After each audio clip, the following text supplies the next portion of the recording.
ഓം ശാന്തി.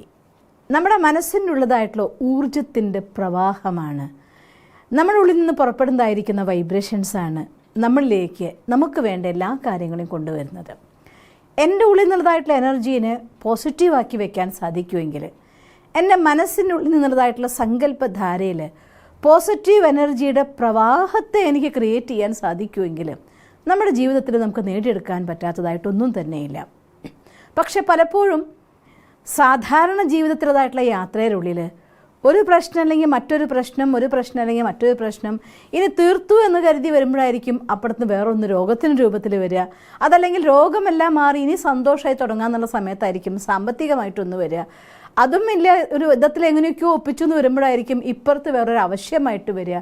ഇങ്ങനെ മനുഷ്യന്മാരെ സംബന്ധിച്ചിടത്തോളം ഈ കലിയുഗത്തിൻ്റെ ജീവിതത്തിലെ അവസാനത്തിൽ ഒന്നല്ലെങ്കിൽ മറ്റൊരു രീതിയിലുള്ളതായിരിക്കുന്ന കണ്ടിന്യൂസ് ആയിരിക്കുന്നതായിരിക്കുന്ന പ്രവാഹം, അത് പ്രശ്നങ്ങളുടെ പ്രവാഹത്തിൽ പ്രവഹിക്കാൻ തുടങ്ങുമ്പോൾ നമ്മുടെ ഓരോ കാര്യത്തിനും നമ്മുടെ ഉള്ളിലേക്ക് എടുക്കുന്നതിനനുസരിച്ച് എൻ്റെ ഉള്ളിൽ ഓരോ കാര്യത്തിനും എത്ര ഇമ്പോർട്ടൻസ് കൊടുക്കുന്നുണ്ടോ, ആ കാര്യത്തിന് ഞാൻ എത്ര വാല്യൂ ചെയ്യുന്നുണ്ടോ, അതിൻ്റെ ആധാരത്തിൽ ആ ഓരോ കാര്യവും ഇമോഷണലായിട്ട് വൈകാരിക ഭാവത്തിൽ എൻ്റെ ഉള്ളിലേക്ക് ഇറങ്ങി ചെല്ലാൻ തുടങ്ങും. നമ്മുടെ ഉള്ളിലേക്ക് നെഗറ്റീവായിരിക്കുന്ന ഇമോഷൻസ് എത്ര ഇറങ്ങി ചെല്ലുന്നുണ്ടോ അതെല്ലാം നമ്മൾ സൈലൻ്റ് ആയിരിക്കുന്ന സമയത്ത്, ഒറ്റയ്ക്കിരിക്കുമ്പോൾ, ഇനി ഒറ്റയ്ക്കിരിക്കാൻ തീരെ സമയം കിട്ടാത്ത ഒരാളാണെന്നുണ്ടെങ്കിൽ ഉറങ്ങുന്ന സമയം നോക്കിക്കഴിഞ്ഞാൽ അവരുടെ ഉള്ളിൽ നിന്ന് ഇത്തരം ചിന്തകളൊക്കെ വരാൻ തുടങ്ങും. അതുകൊണ്ടാണ് പലപ്പോഴും ഉറക്കം മതിയാവാതെ വരുന്നത്, ഉറങ്ങി എണീറ്റാലും ക്ഷീണം മാറാതെ വരുന്നത്. ഇങ്ങനെയുള്ള പല സയൻസും നമ്മൾ കാണും. ഇതിൻ്റെയൊക്കെ പ്രതിഫലനം എന്താണ് സംഭവിക്കുന്നത്? നമ്മുടെ ബോധ മനസ്സുകൊണ്ട് തിരക്ക് പിടിച്ച കാര്യങ്ങളാകുമ്പോൾ ഒന്നിൽ നിന്ന് മറ്റൊന്നിലേക്ക് മാറി മാറി നമ്മൾ ഓടും. പക്ഷെ ഓരോ കാര്യങ്ങളിലും ഉണ്ടാകുന്നതായിരിക്കുന്ന ഇമോഷൻസ് അത് വൈകുന്നേരമാകുമ്പോഴത്തേക്കും നമ്മുടെ സബ് കോൺഷ്യസ് മൈൻഡിൻ്റെ ഉള്ളിൽ ഒരു വലിയ ഭാരം പോലെ കയറിക്കൂടും.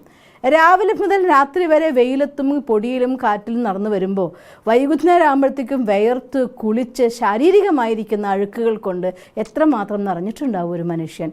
ഇതിലപ്പുറമാണ് സാഹചര്യങ്ങളാകുന്ന ഈ അഴുക്കുകളിലും ഈ പൊടിയിലും ഈ കാറ്റിലും കിടന്ന് മുന്നോട്ട് പോകേണ്ടതായിട്ട് വരുമ്പോൾ രാത്രിയാകുമ്പോഴത്തേക്കും നമ്മുടെ ഉള്ളിൽ ഇമോഷൻസിൻ്റെ വലിയൊരു ഭാരമാണ് കയറിക്കൂടുന്നത്. നെഗറ്റീവ് ഫീലിങ്സിൻ്റെ, സങ്കടങ്ങളുടെ, ദുഃഖത്തിൻ്റെ, ടെൻഷൻ്റെ. ഓരോ ദിവസവും അത് നമ്മൾ ക്ലീൻ ചെയ്യാതിരിക്കുകയാണെങ്കിൽ പിറ്റേ ദിവസം അത് കുറേയും കൂടെ ആഴത്തിൽ പോവുകയും അത് കുറച്ചും കൂടെ ഭാരം കൂടിക്കൊണ്ടിരിക്കുകയും ചെയ്യും.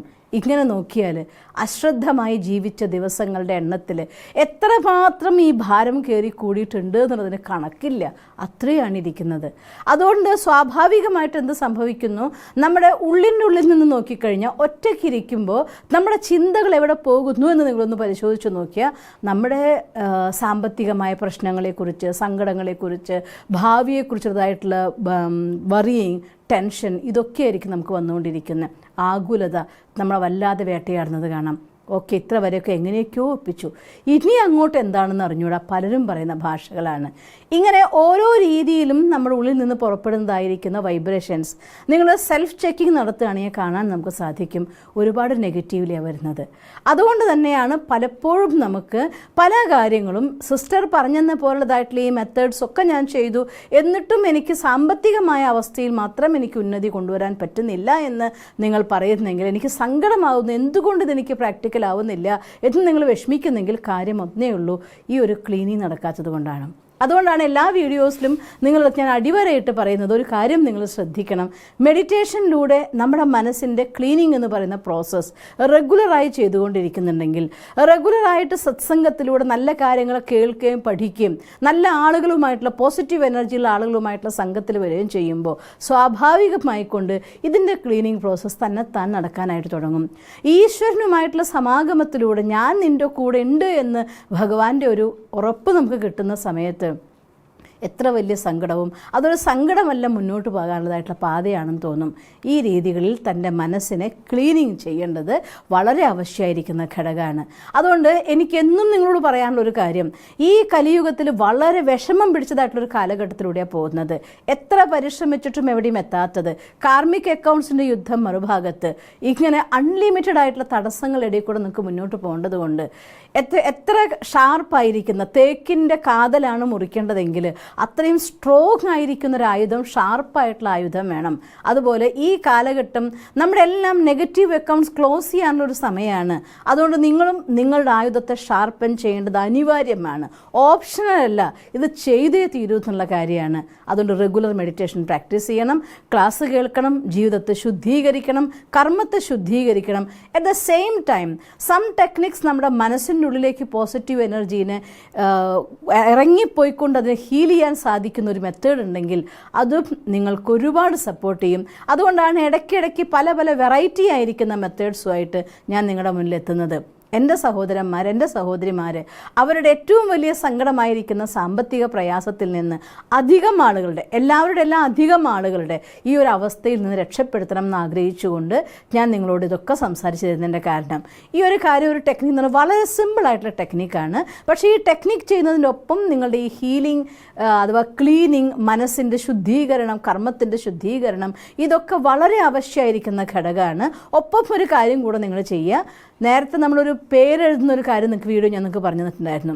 അതുപോലെ ഇത് മറ്റു കുറച്ചും കൂടെ നിങ്ങളെ ഐഡൻറ്റിഫിക്കേഷൻ്റെ 100% ഉറപ്പിക്കുന്ന ഒരു കാര്യം കൂടെ പറഞ്ഞു തരികയാണ്. നിങ്ങളുടെ ഡേറ്റ് ഓഫ് ബർത്ത് അത് നമ്മുടെ മാത്രം സ്വന്തം.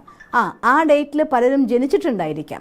പക്ഷെ നിങ്ങളുടേതായിരിക്കുന്ന പ്രത്യേകതകൾ, സമയമൊക്കെ കുറച്ച് വ്യത്യാസം അനുസരിച്ച് നമുക്ക് പലപ്പോഴും ആസ്ട്രോളജേഴ്സ് പറയാറുണ്ട്, ഒരേ ഡേറ്റിൽ ഒരേ നാളിൽ ജനിച്ച ഒരുപാട് ആളുകൾ അവർക്കെല്ലാം പല പല അനുഭവങ്ങൾ ഉണ്ടാവും. അവരുടെ മുഹൂർത്തങ്ങളുടെ വ്യത്യാസം എന്ന്.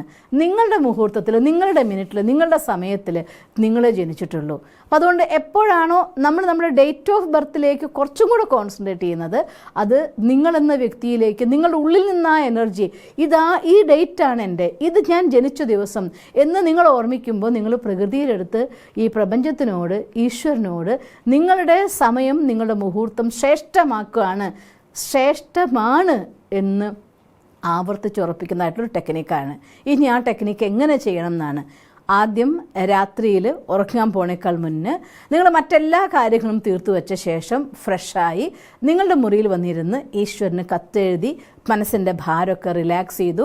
ഇനി ഞാനും ഭഗവാനും മാത്രം എന്നുള്ളതായിരിക്കുന്നൊരു സമയം വരുമ്പോൾ ഒരു ഡയറിയും പെന്നും എടുക്കുക.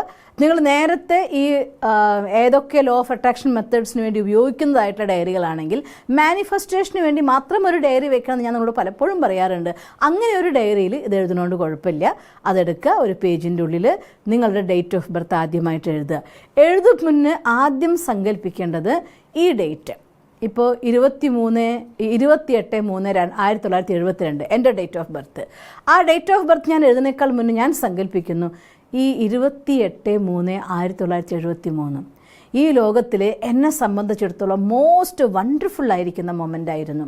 ഈ ഭൂമിയിലേക്ക് എൻ്റെ അമ്മയിലൂടെ ഞാൻ ഭൂമിയിൽ കാൽ വെച്ചതായ, അഥവാ ഭൂമിയിലേക്ക് ഞാൻ പിറന്നു വീണതായിരിക്കുന്ന എൻ്റെ നിമിഷം, ഈ പ്രപഞ്ചവുമായി ഞാൻ ബന്ധം വന്നതായിരിക്കുന്ന നിമിഷം, ഞാൻ ഭാഗ്യം കൊണ്ട് ജനിച്ചവളാണ്.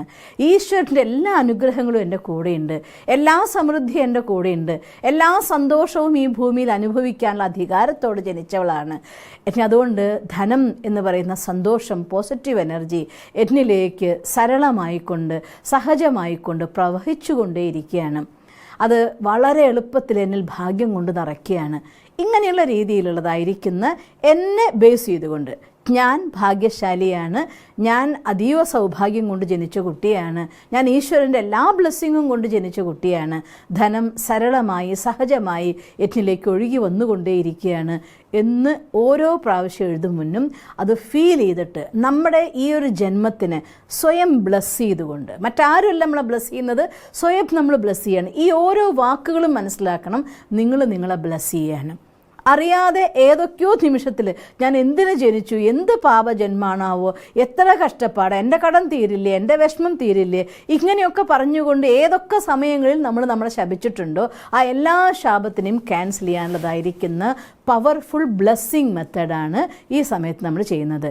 ഇങ്ങനെ പറഞ്ഞുകൊണ്ട് സന്തോഷത്തോടെ, ആനന്ദത്തോടെ, കണ്ണ് നിറഞ്ഞുകൊണ്ട് നിങ്ങൾ ആ ഡയറിയിൽ 1 എന്ന നമ്പർ ഇട്ടുകൊണ്ട് നിങ്ങളുടെ ഡേറ്റ് ഓഫ് ബർത്ത് 28/3/1973 എഴുതി അതുപോലെ 18 തവണ റിപ്പീറ്റ് ചെയ്യണം. ഈ 18 എന്നതായിട്ട് നമ്പറിനുണ്ട് ഇമ്പോർട്ടൻസ്. 8 നിങ്ങൾ തിരിച്ചിട്ട് നോക്കി ഇൻഫിനിറ്റിയാണ്. 1 എന്ന് പറയുന്ന നമ്പർ 1 ആണ്. അപ്പോൾ നമ്മുടെ ജീവിതത്തിലെ നമ്പർ 1 ആകാൻ വേണ്ടിക്കൊണ്ട് അനന്തമായിരിക്കുന്ന സന്തോഷങ്ങളെ ആകർഷിക്കാനുള്ള നമ്പറാണ് 18. 18 അധ്യായം ഗീതയിൽ 18 വർഷങ്ങളുടെ പരിശ്രമം, അങ്ങനെ 18 എന്നതിന് ഒരുപാട് ആധ്യാത്മികമായി കൊണ്ടും ആസ്ട്രോളജിക്കലായിരിക്കുന്ന രീതി നോക്കിയാലും എല്ലാ കാര്യങ്ങളിലും 18 എന്നതായിരിക്കുന്ന ഒരു നമ്പർ.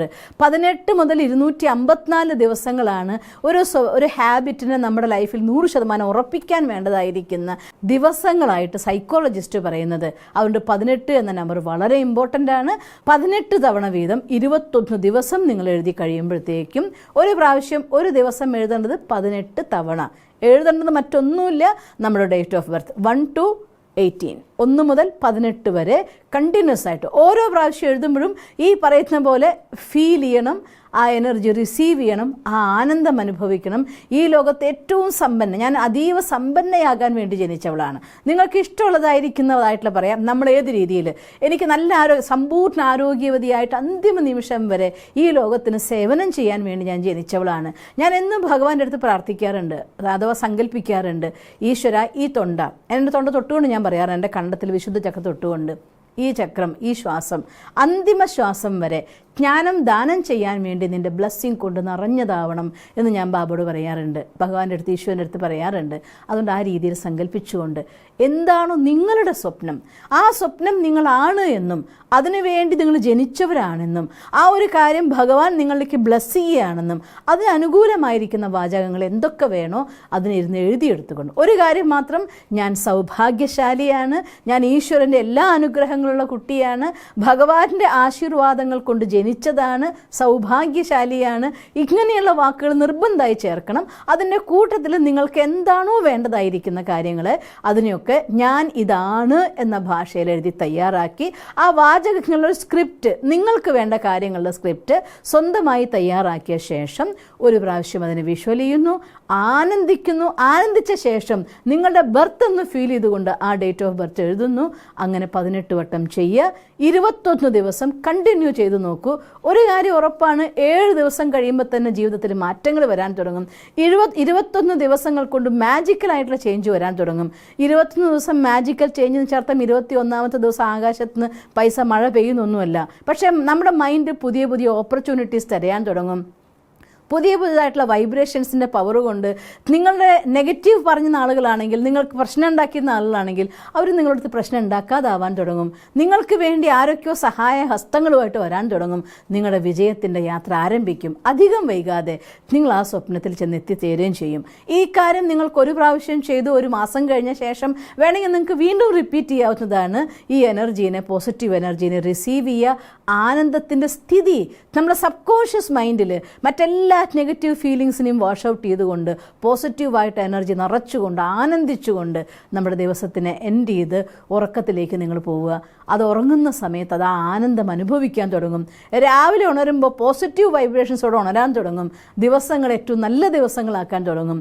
നിങ്ങളുടെ സ്വപ്നങ്ങൾ വളരെ വേഗത്തിൽ നിങ്ങളിലേക്ക് എത്തും. നിങ്ങൾക്കങ്ങനെ സാധിക്കട്ടെ എന്ന് സർവശക്തനായ ഭഗവാനോട് പ്രാർത്ഥിക്കുന്നു. ഓം ശാന്തി.